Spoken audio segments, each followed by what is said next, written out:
네, 반갑습니다, 여러분. 오늘 증시 한번 보겠습니다. 뉴욕 증시 무역 적자 그리스 우려에 하락했고요. 나스닥이 1.6%나 빠졌네요. 뉴욕 증시가 무역 수지 적자 확대와 그리스의 채무 불이행 가능성이 높아지면서 일제히 하락했습니다. 무역 수지 적자는 중국과의 무역 수지 불균형이 더 커서 그런데요. 미국의 중국 수출은 13.6% 증가한 반면에 수입은 31.6% 급증했다고 하네요. 하락 종목들은 최근에 상승폭이 컸던 기술주와 중소형주들이 하락세를 주도했네요. 국내 증시에서 비슷한 현상이 나올 가능성도 있을 것으로 보입니다.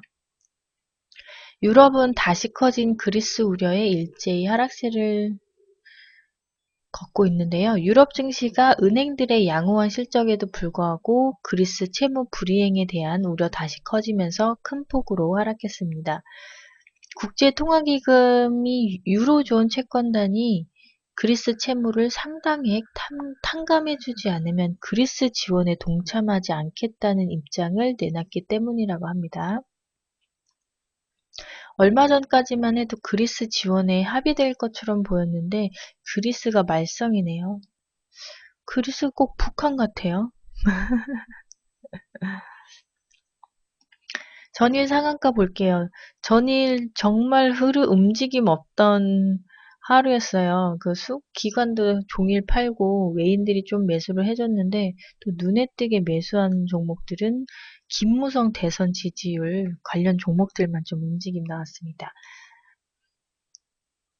이 연결고리 테마를 아신다면 많이 드셨을 수도 있는 날이었어요. 그래서 NK디지털조선, 전방, 대원전선, 체시스 등 재보궐선거 새누리당 압승 및 김무성 대선 지지율 1위로 상한가 갔던 종목이고요. JW홀딩스는 JW 중해제약이 표적 항암제 신약 후보물질 개발 기대감 이후에 초강세를 보이고 있습니다. 유니더스도 중국 매출 비중 확대 및 중국 시장 성장 수혜로 부각되면서 상한가 갔고요. 지스마트 글로벌은 스마트 글라스 사업 매출 본격화 및 향후 폭발적 성장 기대감으로 상한가 갔습니다. 스마트 글라스는 저번에도 말씀드렸는데 건물 외관에 적용하는 유리입니다. 유리 일종인데 발광 다이오드를 탑재해서 그림이나 글씨 등을 표현하는 디스플레이 역할을 하고요. 초대형 건물이나 상업용 건물에 많이 쓰입니다. 그리고 메가스터디가 인적 분할된 존속회사로 상장 첫날 상한가 갔습니다. 다만 신설회사인 메가스터디 교육은 하한가를 갔네요. 시간의 특징도 한번 볼게요. 디젠스가 7.33% 시간에 상승했고요. 거래대금이 1억 6,800만 원입니다. 조화제약도 2.33% 상승, 거래대금이 8억 6,400만 원이고 조화제약은 장중에서도 수급이 좋았다가 늦게 수급이 확 빠져나간 그런 모습을 보였어요. 그리고 CKH 이 종목도 제가 말씀드렸는가 모르겠는데 1.62% 상승했고 거래대금이 2억 2,600만 원인데 얘는 시간의 것보다는 장중에 기관이 초대량 매수를 했습니다. 저는 CKH가 4월 30일인가 상한가에서 잠깐 풀렸을 때 짧게 조금 먹은 기억이 있습니다. 종합뉴스 한번 살펴볼게요. 잘 나가던 중국 증시 급제동 거품 경계 목소리 뉴스 있는데요. 잘 나가던 중국 증시의 급제동에 걸렸습니다. 이번 급락으로 거품 붕괴의 시작일까, 일시적 조정일까? 최근 6개월 사이에 2배 뛴 중국 증시를 놓고 전문가들 사이에 논쟁이 한창이라는 소식이고요. 중국이 거품이라는데 힘이 쏠리면 국내 증시도 위험하겠죠. 요즘엔 중국 증시도 잘 살펴보아야 됩니다. 네. 세계 증시가 시가총액 75조 불 신기록 행진, 거품 경고도. 월가의 대표적 비관론자인 마크 파버 자산운용 회장이 지난 30일 CNBC 방송에 출연해서 미국 주식시장은 조금 더 오른 뒤 최소한 30-40% 급락할 것이라고 경고했네요. 여기저기 거품에 대한 경계 목소리가 나오고 있습니다. 사실 국내 증시는 이제 좀 오르려고 하는 거지 다른 나라들에 비하면 많이 오르지도 못해서 억울한 감이 좀 있긴 있는데요. 또 미국이 빠지면 우리나라도 빠지고 미국이 오르면 별로 안 오르고 이런 특징이 좀 있어서 걱정이 되기는 합니다. 그리고 오늘 뉴스 봤는데 미국 금리를 인상할 것 같다는 뉴스도 있었어요. 다음으로 가전차 부품 관세 10년의 단계 철폐, 쌀은 개방 안해. 한국과 베트남 FTA가 정식 서명했고요. 가전 화장품, 자동차 부품 등의 관세가 10년 안에 단계적으로 철폐된다고 합니다. 자동차 부품주들이 수혜를 입을 거란 얘기가 나오네요. 뉴스 한번 살펴보고요. 저금리에 베팅한 투자자 쇼크, 2분기 적자 증권사 속출할 듯. 국내외 채권금리 동반 상승하고 있는데요. 채권금리가 10거래일 연속 상승했습니다. 증시 최대 불확실성으로 1분기 대폭 흑자 기관 투자가 채권값 하락으로 손실 불가피하다고 합니다. 오전에 ELS 펀드도 뭐 손실이 났다고 다 손실 나는 뉴스만 나오대요, 요즘에. 인터넷 은행 결제주 한번 테마별 섹터 한번 살펴볼게요. 금통위가 인터넷 은행 난립 방지 시장 혼란 막는다는 뉴스 있습니다. 인터넷 전문 은행을 두세 곳으로 제한하기로 했다는 뉴스고요. 국내외 사업자가 무분별하게 시장에 진입해 혼란을 초래하는 것을 막기 위해서라고 합니다. 핀테크 흐름을 선도하고 있는 금융산업 경쟁력 강화에 기여할 사업자를 선별하겠다고 하는데요. 그 인터넷 은행하면 그동안 다음 카카오 얘기가 많이 나왔었고요. 증권사들 중에서는 점유율이 가장 높은 키움증권이 거론되고 있고 또 피지사들 같이 보시면 되겠습니다. 관련주들은 카페에 올려드렸으니까 참고해서 보시면 되겠네요. 그리고 유아용품 관련 섹터, 식스포켓, 골든키즈를 잡아라 프랑스 속 유아용품 고성장, 유통업계 속속 전문 매장, 백화점들이 신성장 동력으로 유아용품에 공을 들인다는 내용입니다. 유아용품 하면 보령메디앙, 아가방 컴퍼니, 제로투세븐, 모나미, 모나리자, 위뷰즈 깨끗한 나라 등 있고요. 요번에 삼천리 자전거가 유모차 시장에 뛰어드나 봐요. 네, 참고하시면 좋겠네요. 드론 섹터 한번 볼게요. 골퍼들의 특급 도우미 드론의 진화. 소형 무인 비행기인 드론이 영국 골퍼사이에서 인기라고 합니다. 국내 백화점 등에서도 남성 어른들한테 인기죠. 드론 앞으로도 성장성 높은 산업군으로 저도 생각하고 있습니다. 관련주들 카페에 올려놨으니까 한 번씩 보시고요. 대표주로는 퍼스텍 있죠.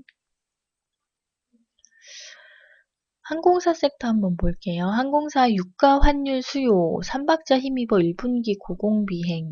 지난해 말 유가 급락으로 수익성이 개선된 대형 항공사가 올 1분기 역시 큰 폭의 흑자 기조 유지할 것으로 예측된다고 합니다. 대한항공과 아시아나항공은 각각 오는 8일과 13일 지난 1분기 실적 발표를 앞두고 있고요. 이번 연휴 등으로 승객들의 여행 수요가 크게 증가를 한몫했다고 합니다. 유료 할증료가 인하되면서 전체적인 항공료 부담을 덜하게 됐다고 하니까 대형주와 더불어서 저가 항공사도 같이 보시면 좋겠네요. 관련주로 대한항공, 아시아나항공, 예림당, 티웨이홀딩스, AK홀딩스, 제주항공 등 있습니다. 저도 웬만한 항공사는 다 타봤는데 저는 제주항공이랑 진에어가 괜찮은 것 같더라고요. 저가 항공 중에서. 고령화 수혜주 한번 볼게요. 고령화 수혜주가 답, 매출 30%가 장년층인 기업에 투자. 고령화 수혜주는 단연 헬스케어 분야가 되겠고요. 인피니트 헬스, 유비케어, 바이오 스페이스는 헬스케어 관련주로 많이 언급이 돼서 잘 알고 계실 테고 오스템 임플란트가 또 치과 관련 제품으로 많이 알려져 있습니다. 대한약품이 수액제 시장 확대로 고령화 수혜주로 포함됐고요. 대원제약은 보청기 관련주로 고령화 수혜주로 또 넣어봤습니다.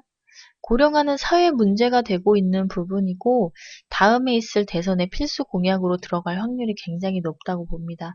꾸준히 관심 가지고 보시면 좋을 섹터네요. 경기장 생체인식, 시작 10분 전입니다. 섹터 한번 볼게요. 스마트폰 홍채인식 비보 X5 프로 출시 임박. 홍채인식 기능이 적용된 스마트폰이 곧 출시된다고 하니까 뉴스 한번 살펴보시면 좋겠습니다. LED 섹터 볼게요. 삼성과 LG LED 조명에 스마트홈, 사물 인터넷 넣고 시장 공략. 삼성전자가 사물 인터넷 기반의 스마트폰 LED 조명 플랫폼을 공개하면서 LED 조명의 새로운 기능을 제시했습니다. 스마트 LED 조명 플랫폼이라는 것은 조명의 기능을 넘어서 통신 모듈과 센서를 통해서 정보를 수집하고 소프트웨어로 이를 분석해 스스로 조명 환경 조절 물론 유용한 정보를 사용자에게 제공하는 서비스입니다. LED 관련주하고 유양 DNU, 라이파이 관련주들도 함께 보시면 되겠네요. 근데 이런 조명은 제가 최근에도 한번 봤어요. 기분에 따라서 조명의 그 조도가 결정되는 그런 조명 많이 있는데. 그리고 3D 프린터 한번 볼게요. 미국 바이오테크 스타트업 생체 조직 만드는 3D 프린터 내놨다. 생체 조직 만들 수 있는 3차원 프린터 개발됐다고 하고요. 생체 조직 기존보다 훨씬 저렴하게 만들 수 있어서 향후 의료학계에 폭넓게 쓰일 것으로 기대된다고 합니다. 3D 프린터 관련주로는 하이비전 시스템, TPC, 스맥, STI, 딜리 등 있고요. 하이비전 시스템은 종가 베팅이 괜찮은 종목이라고 저는 생각해요. 얘가 갭을 많이 띄우더라고요. 그리고 전기차 섹션 한번 볼게요. 전기차 무인자동차 시대 성큼 국내 소재 부품 업계 해외 러블콜 잇따라. 국내 소재 부품 업체가 무인자동차 전기차 시대를 맞으면서 해외 업체로부터 러블콜을 받고 있습니다. 전기차 무인자동차 시대에 주목받는 국내 기업으로는 삼성전자, LG이노텍, 한국단자공업, MC넥스, MDS테크, 미동전자, 팅코에 등등 있고요. LG이노텍은 오전에 좀 별로 좋지 않은 뉴스가 떴네요. 참고해서 보시면 되겠습니다. 개별주로 리포트 한번 볼게요. 실리콘웍스가 LG, IC 사업부 양수 신성장 동력 된다는 뉴스가 있고요. 투자의견 매수 목표 주가 54,000원 유지했습니다. 한미약품은 7개 분기 만에 최대 외형 성장, 목표가 상승, NH투자증권 목표고요. 리포트고요. 웹젠도 뮤오리진 흥행 장기화 기대한다는 현대증권 리포트입니다. NH투자증권은 유한양행을 목표 주가 30만원으로 올렸고요. K사인도 개인정보보호법 개정 최대 수혜라고 KB투자증권이 리포트를 냈네요. 그 내년부터 주민등록번호 보관 시 암호화 조치를 하는 것이 의무화됐다고 합니다. 네. K사인 눈여겨봐야겠네요. 그리고 마지막 미디어플렉스가 중국 사업 모델 기대 실적 턴어라운드 했다는 NH투자증권 리포트입니다. 오늘 날씨 맑고 따뜻하고 중북부 옅은 황사 가능성 있다고 합니다. 오늘은 좀 증시가 화랑을 띄웠으면 좋겠네요. 오늘 전국 낮 동안 따뜻하겠다는 뉴스입니다. 네, 참고하십시오. 낮 동안 반짝 벌어야겠네요. 오늘 모두 화이팅 하시고